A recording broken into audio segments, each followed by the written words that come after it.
Assalamualaikum warahmatullahi wabarakatuh. Selamat bertemu kembali dengan Bapak untuk kelas 11 SMK Bina Usada. Kali ini Bapak akan menjelaskan mengenai ilmu dasar penyakit dan penunjang diagnostik.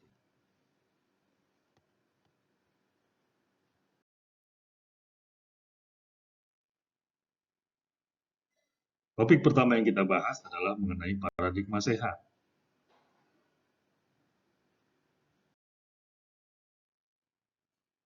Kita akan bahas mengenai pengertian dari paradigma sehat, konsep sehat dan sakit, perubahan pola penyakit, dan perilaku hidup sehat. Dalam kurun waktu mulai tahun 1970-an sampai dewasa ini, permasalahan kesehatan mengalami berbagai perubahan atau transformasi. Transformasi ini sering bersifat kompleks, berubah cepat, dan kadang dapat kurang menentu. Sejalan dengan perubahan ini, paradigma atau cara pandang yang fundamental tentang kesehatan ini juga berubah, termasuk di Indonesia. Adapun pengertian dari paradigma sebagai teori dasar atau cara pandang yang fundamental dan dilandasi nilai-nilai tertentu. Menurut Mustafa Adijaya, 2003. Pengertian paradigma menurut Stephen R. Covey dalam bukunya The 7 Habits of Highly Effective People, the word paradigm comes from the Greek. It was originally a scientific term and is more commonly used today to mean a model, theory, concept, perception, orientation, assumption, or frame of reference. In the general sense, is the way we see the world, not in the term of our visual sense of sight, but in term of perceiving, understanding, and interpreting. Jadi kalau kita terjemahkan adalah paradigma merupakan cara pandang terhadap suatu konsep, teori, dan masalah. Menurut Undang-Undang 36/2009, kesehatan adalah keadaan sehat baik secara fisik, mental, spiritual, maupun sosial, yang memungkinkan setiap orang untuk hidup produktif secara sosial dan ekonomis. WHO mendefinisikan pengertian sehat sebagai suatu keadaan sempurna, baik jasmani, rohani, maupun kesejahteraan sosial seseorang. Jadi, paradigma sehat kita simpulkan adalah pengertiannya, cara pandang atau pola pikir pembangunan kesehatan yang bersifat holistik atau menyeluruh, dengan melihat masalah kesehatan sebagai masalah yang dipengaruhi oleh banyak faktor secara dinamis dan lintas sektoral dalam suatu wilayah yang berorientasi pada peningkatan pemeliharaan dan perlindungan terhadap penduduk agar tetap sehat dan bukan hanya penyembuhan penduduk yang sakit. Paradigma sehat merupakan pergeseran dari pelayanan medis ke pemeliharaan kesehatan sehingga setiap upaya penanggulangan masalah kesehatan lebih menonjolkan aspek peningkatan dan pencegahan. Pada intinya, paradigma sehat memberikan perhatian utama terhadap kebijakan yang bersifat pencegahan dan promosi kesehatan, memberikan dukungan dan alokasi sumber daya untuk menjaga agar yang sehat tetap sehat, namun tetap mengupayakan yang sakit segera sehat. Paradigma sehat, yakni paradigma kesehatan yang mengutamakan upaya promotif dan preventif, tanpa mengabaikan kuratif dan rehabilitatif. Kita sekarang menginjak materi konsep sehat dan sakit. Konsep sehat, menurut WHO, adalah state of complete physical, mental, and social well-being, and not merely the absence of disease or infirmity. Yang diterjemahkan dengan sehat tidak hanya menyangkut kondisi fisik, melainkan juga kondisi mental dan sosial seseorang.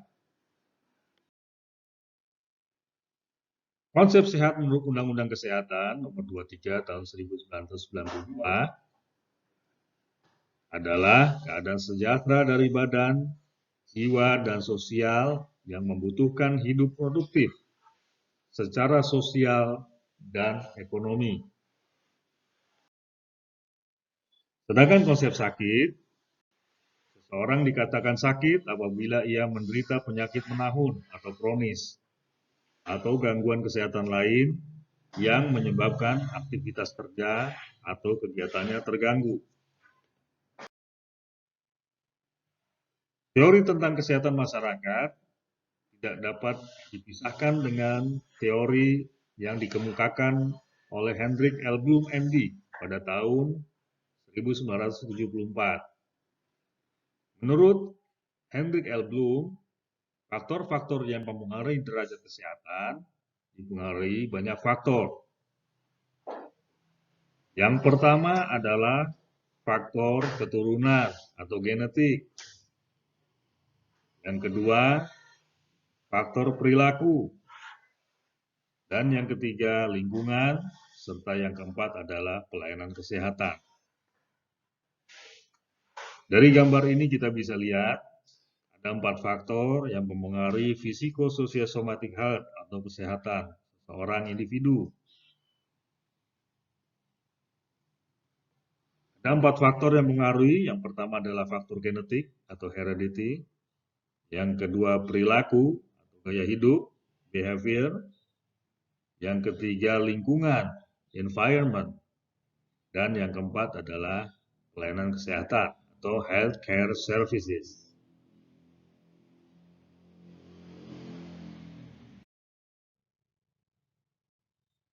Kita membahas mengenai penyakit. Penyakit memiliki pengertian adalah suatu keadaan abnormal dari tubuh atau pikiran yang menyebabkan ketidaknyamanan, disfungsi atau kesukaran terhadap orang yang dipengaruhinya.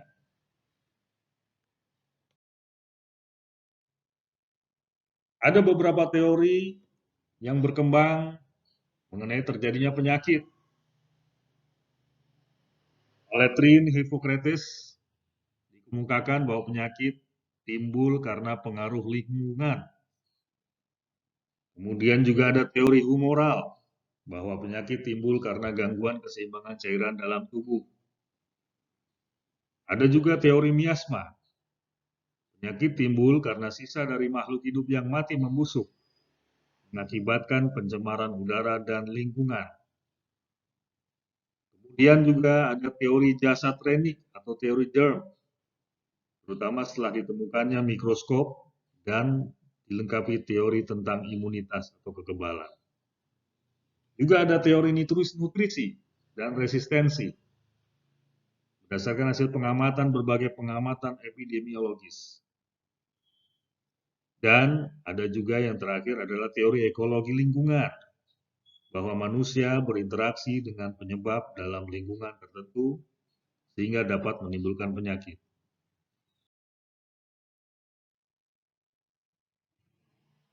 Dalam segitiga epidemiologi, memiliki pengertian adalah konsep dasar epidemiologi yang memberi gambaran tentang hubungan antara 3 faktor yang berperan dalam terjadinya penyakit dan masalah kesehatan lainnya. Faktor-faktor tersebut dalam segitiga epidemiologi adalah host atau penjamu, agen penyebab, dan environment atau lingkungan.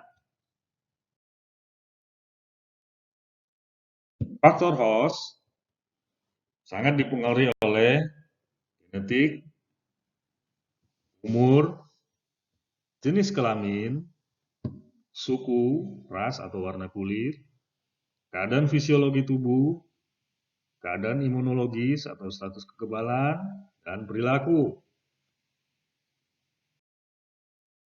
Sedangkan faktor agent memiliki beberapa faktor, yaitu faktor nutrisi. Bisa dalam bentuk kelebihan gizi, misalnya tinggi kolesterol atau kekurangan gizi, baik itu protein, lemak, atau vitamin.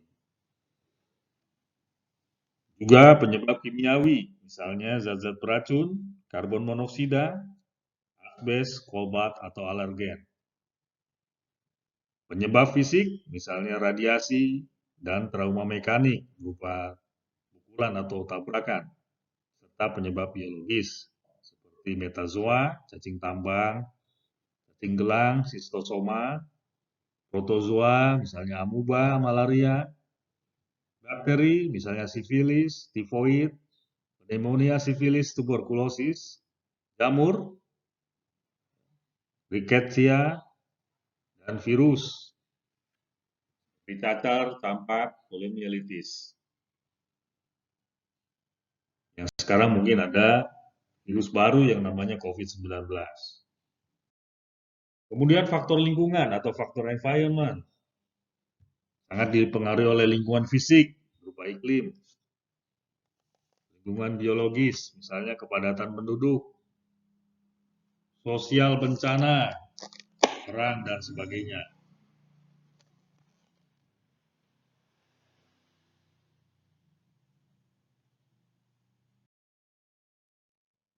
Ini adalah gambaran mengenai segitiga epidemiologi tadi yang mempengaruhi timbulnya suatu penyakit. Ada tiga, yaitu agen, jamu, dan lingkungan. Seseorang menderita penyakit bisa disebabkan oleh kemampuan agen yang meningkat, atau bisa pula karena lingkungan yang berubah. Berikut adalah karakteristik host, agent, dan environment. Host, misalnya faktor resistensi, imunitas, infectiousness, ya, misalnya derajat infeksi. Kemudian untuk agen, yang berpengaruh adalah infektivitas, patogenitas, virulensi, toksisitas, invasitas, antigenesitas. Environment, topologi, dan geografis. Selanjutnya kita membahas mengenai riwayat alamiah. Riwayat alamiah adalah proses perjalanan suatu penyakit yang alami tanpa adanya intervensi yang dilakukan oleh manusia dengan sengaja dan terencana. Sejak dari keadaan yang sehat hingga timbulnya penyakit. Riwayat alamiah penyakit, kita bisa bagikan dari tiga bagian, yaitu patogenik, dari sehat sampai sakit, kemudian juga ada intervensi alam, dan intervensi orang yang bersangkutan. Sedangkan patogresif, perjalanan penyakitnya, ada beberapa tahap, yaitu tahap rentan atau peka, tahap presemptomatik atau pragejala, tahap klinis, dan yang terakhir adalah tahap ketidakmampuan atau terminal. Kemudian, masa tunas.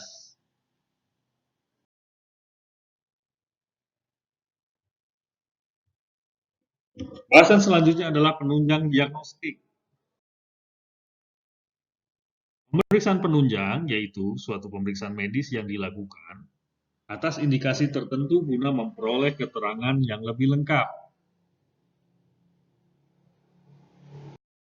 Misalnya, tujuan pemeriksaan untuk terapeutik, ya, pengobatan tertentu. Diagnostik untuk membantu menegakkan diagnosis tertentu, seperti pemeriksaan lab, ronsen, USG, dan lain-lain. Kategori pemeriksaan penunjang diagnostik bisa kita lihat seperti di bawah ini. Yang pertama, misalnya pemeriksaan laboratorium, pemeriksaan darah, dan lain-lain, ya. Pemeriksaan radiologi, misalnya ronsen, CT scan, MRI, ya. Kemudian pemeriksaan elektrofisiologi, misalnya EKG, EKG treadmill, pemeriksaan lain-lain, misalnya exercise test dan fungsi paru-paru atau lung function test. Pemeriksaan laboratorium ini memiliki manfaat dan tujuan untuk menegakkan diagnosa penyakit. Jadi untuk memastikan diagnosis penyakit dari pasien. Yang kedua, untuk memantau perkembangan pengobatan terhadap suatu jenis penyakit tertentu melalui pemeriksaan yang diperlukan.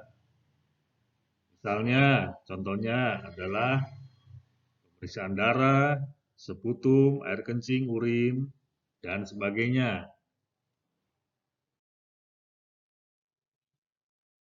Bahasan selanjutnya adalah mengenai perubahan pola penyakit. Terjadi perubahan pola penyakit di masyarakat. Ya. Dahulu penyakit didominasi oleh penyakit infeksi atau yang dikenal dengan penyakit menular. Kini penyakit degeneratif atau disebut juga dengan penyakit tidak menular mengalami peningkatan yang signifikan. Contoh kasus penyakit yang sekarang terjadi di masa kini, misalnya 1 dari 4 orang pria memiliki resiko terkena serangan jantung. Jumlah orang sakit yang terus meningkat. Jumlah penderita penyakit paru obstruktif kronis semakin meningkat. Penderita diabetes semakin banyak. Dan hipertensi atau penyakit darah tinggi sebagai pembuluh darah dingin atau silent killer. Berikut adalah contoh penyakit degeneratif yang termasuk kategori penyakit tidak menular. Penyakit degeneratif adalah penyakit yang mengiringi proses penuaan. Kalau kita golongkan, ada sekitar 50 penyakit degeneratif. Kali ini yang dibahas hanya beberapa, di antaranya penyakit jantung koroner, diabetes, stroke, dan hipertensi. Penyakit jantung koroner, atau disingkat dengan PJK, fakta dari penyakit ini merupakan penyebab kematian nomor 1 pada orang dewasa di Amerika. 1,5 juta orang mengalami serangan jantung, dengan 478.000 orang meninggal karena penyakit jantung koroner. 407.000 orang mengalami operasi, dan 300.000 orang mengalami angioplasti atau pembuatan pembuluh darah buatan di jantung. Serangan jantung adalah suatu kondisi ketika kerusakan dialami oleh bagian otot jantung, miokardium, akibat mendadak sangat berkurangnya posakan darah ke bagian otot jantung. Berikut adalah faktor-faktor risiko penyakit jantung koroner. Pada pria, sejak memasuki usia 45 tahun, bagi wanita memasuki usia 55 tahun, atau mengalami menopause. Kemudian ada riwayat penyakit jantung dalam keluarga, diabetes, merokok, tekanan darah tinggi, kegemukan, obesitas tengah atau sentral, perut membesar, ya, gaya hidup buruk, dan stres yang tinggi. Berikut adalah gejala nyeri dari penyakit jantung koroner. Biasanya nyeri dirasakan di dada sebelah kiri, disertai rasa sesak, dan semakin nyeri apabila beraktivitas. Apabila diminta untuk menunjukkan lokasi nyeri, maka pasien tidak bisa menunjukkan lokasi yang jelas. Biasanya nyeri menjalar ke lengan kiri dan rahang kiri sampai ke punggung. Untuk mendiagnosis penyakit jantung koroner, biasanya didasarkan gejala-gejala klinis yang dirasakan pasien. Tingkat tekanan darah biasanya mengalami penurunan dari biasanya. Biasanya dia hipertensi, tekanannya menjadi berturun. Kemudian bunyi detak jantung dan nadi melemah. Untuk pemeriksaan penunjang bisa dilakukan dengan pemeriksaan elektrokardiografi atau EKG dan uji laboratorium darah. Untuk pertolongan kegawat daruratan pada pasien dengan serangan jantung, hal-hal yang bisa dilakukan dengan membaringkan pasien dengan posisi tidur dan kepala sejajar, dengan badan dan posisi kaki lebih tinggi dan pakaian dilonggarkan. Memberikan bantuan oksigen, dan segera merujuk ke rumah sakit terdekat untuk mendapat pertolongan medis. Ada hal-hal anggapan yang salah mengenai penyakit jantung yang berkembang di masyarakat. Misalnya, penyakit jantung hanya terjadi pada orang gemuk saja. Itu adalah anggapan yang salah. Penyakit jantung tidak bisa pada anak atau orang muda. Wanita terbebas dari penyakit jantung. Penyakit jantung hanya satu macam. Jantungnya sehat, tak mungkin bisa sakit jantung. Ini adalah termasuk anggapan yang salah di masyarakat. Tidak ada hubungan dengan serangan stroke. Penyakit jantung merupakan penyakit keturunan. Penyakit jantung tidak dapat dicegah. Ya, penyakit jantung kenyataannya dapat dicegah. Terkena penyakit jantung sebab sering dikagetkan. Penyakit jantung muncul sebab sering mengkonsumsi menu jantung pisang. Ini adalah hal-hal yang berkembang di masyarakat. Kemudian selanjutnya kita akan membahas tentang penyakit diabetes mellitus atau kencing manis. Penyakit diabetes mellitus atau penyakit kencing manis adalah kelainan metabolisme yang disebabkan oleh banyak faktor. Sesuai dengan teori Bloom tadi ya. Ada faktor genetik, kelainan bawaan, infeksi, pola perilaku atau gaya hidup.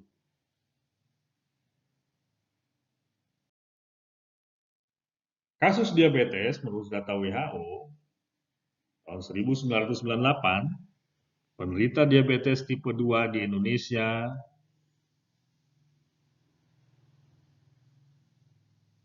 tahun 1995 sebanyak 5 juta pasien. Diperkirakan pada tahun 2025 menjadi 25 juta.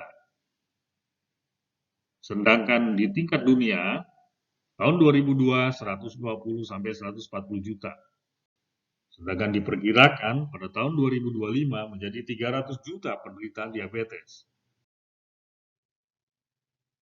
Untuk mendiagnosa diabetes mellitus, kita dapat lakukan dengan memeriksa kadar gula darah. Pada saat puasa, normalnya adalah kurang dari 110.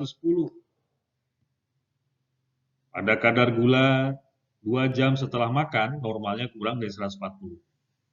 Biasanya pada penderita diabetes, apabila diperiksa gula darahnya melebihi 160, maka bisa ditegakkan diagnosis bahwa yang bersangkutan menderita diabetes mellitus. Ada beberapa tipe diabetes mellitus, ada 2. Yang pertama adalah diabetes mellitus tipe 1 atau insulin dependent diabetes mellitus, IDDM. Biasanya ini pada kasus kerusakan pada organ pankreas sejak kecil. Bisa diderita anak-anak maupun dewasa.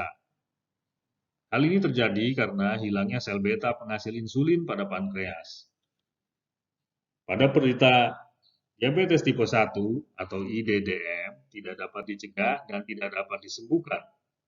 Hanya dapat diobati dengan menggunakan insulin. Sedangkan diabetes mellitus tipe 2 merupakan kelainan metabolisme yang disebabkan oleh mutasi pada banyak gen non-insulin dependent diabetes mellitus. Pada NIDDM atau diabetes mellitus tipe 2 yang obesitas ditemukan di kira-kira 90% dari pasien dengan jenis 2 kencing manisnya di awal diobati dengan cara perubahan aktivitas fisik dengan olahraga, diet, mengurangi asupan karbohidrat dan lewat pengurangan berat badan, serta dengan memberikan obat-obat anti diabetes. Untuk diabetes mellitus tipe 3, diabetes mellitus yang terjadi hanya selama kehamilan dan pulih setelah melahirkan dari berbagai macam kelainan hormonal. Jadi tadi Bapak mungkin salah menyebut ya, diabetes ada 3 tipenya. Yang pertama diabetes mellitus tipe 1, diabetes mellitus tipe 2, dan yang terakhir adalah diabetes mellitus tipe 3. Nah, pada diabetes mellitus tipe 3 ini biasanya dialami pada ibu hamil yang pulih setelah melahirkan, karena ada berbagai macam kelainan hormon. Ada beberapa komplikasi pada penderita diabetes. Yang pertama, gangguan pada mata atau retinopati, hipertensi, luka atau gangren infeksi, stroke, neuropati otonom perifer, gangguan saraf, biasanya dirasakan agak kebas, ya, dan infak jantung atau kerusakan jantung. Selanjutnya, kita bahas mengenai penyakit stroke. Stroke adalah suatu kondisi yang terjadi ketika pasokan darah ke satu bagian otak tiba-tiba terganggu. Gejala stroke biasanya dialami kelumpuhan anggota gerak badan pada satu sisi yang dikenal dengan istilah medis hemiplegi, serta ada kesadaran menurun, sulit berbicara dan menelan, serta ada riwayat penderita diabetes dan hipertensi. Penata laksanaan, penderita dibaringkan dengan posisi kepala sejajar dengan badan, diberi bantuan oksigen dan segera dibawa ke rumah sakit karena apabila kurang dari 8 jam, ada harapan pasien bisa tertolong. Pencegahan stroke dengan menjaga tensi kurang dari 140/90, menjaga kadar gula darah tetap normal, menjaga berat badan ideal, menjaga lingkar perut untuk pria kurang dari 90 cm dan wanita kurang dari 85 cm, serta menjaga kadar kolesterol normal. Penyakit selanjutnya adalah hipertensi. Hipertensi atau tekanan darah tinggi apabila tekanan darah melebihi batas normal, yaitu lebih dari 140 bagian atas dan 90 pada bagian bawah. Gejalanya sering sakit kepala, susah tidur, badan sering terasa pegal. Faktor risiko pada penderita hipertensi adalah genetik, merokok, obesitas, dan diabetes mellitus. Komplikasi yang terjadi pada penderita hipertensi bisa mengalami gagal ginjal kronis, stroke pendarahan, penyakit jantung koroner. Untuk penata laksanaan hipertensi bisa dilakukan dengan diet rendah garam dan lemak, olahraga ringan dan teratur, monitor tensi dan profil lipid darah atau periksa lemak darah, dan minum obat antihipertensi yang teratur. Kemudian selanjutnya adalah PPOK atau penyakit paru obstruktif kronis. PPOK adalah penyakit paru kronik yang ditandai oleh hambatan aliran udara di saluran nafas yang bersifat progresif, non-reversible, atau reversible parsial. PPOK terdiri dari bronkitis kronik dan emfisema atau gabungan dari keduanya. Faktor risiko bisa terjadi karena genetik, merokok, biasanya karena paparan asap rokok, polusi udara, paparan asap dan debu intens usia di atas 45 tahun, paparan bahan kimia, bekerja dengan risiko polusi bahan kimia. Gejalanya biasanya sesak napas, batuk berdahak, nafas pendek, dan berat badan menurun. Kita lanjut ke perilaku hidup sehat. Perilaku hidup sehat adalah tindakan yang dilakukan seseorang yang merasa dirinya sehat dan bertujuan memelihara, mempertahankan, dan meningkatkan kesehatan. Tujuan yang ingin dicapai dalam perilaku sehat ini adalah perilaku preventif, protektif, dan promotif. Apa yang bisa dilakukan dalam perilaku hidup sehat ini? Yang pertama adalah olahraga teratur. Setiap hari setengah jam melakukan gerak badan. Makan yang seimbang dan sehat. Minum teratur 2 liter sehari. Istirahat yang cukup, tidak merokok, dan menjauhi narkoba. Berikut yang Bapak sampaikan untuk kali ini. Kurang lebihnya mohon maaf. Wabillahi taufiq wa hidayah. Assalamualaikum warahmatullahi wabarakatuh.